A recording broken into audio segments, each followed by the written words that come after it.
How to get Hakura Rin in anime Vanguards.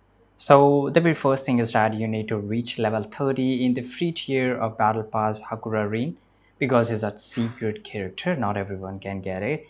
And achieving this level is the only way to obtain her without spending money. And if you have unlimited money, of course, you can just go and buy it. And the next thing is that how to level up. So on points, leveling up by using battle pass or earning points can be slow, but you can earn points by completing regular game models or game modes and defeating enemies, participating in quest, and pass level more quickly. Once you reach level 30, you can claim Hakuro Rain by clicking on the battle pass button located in the right corner of your screen. This will allow you to unlock her character.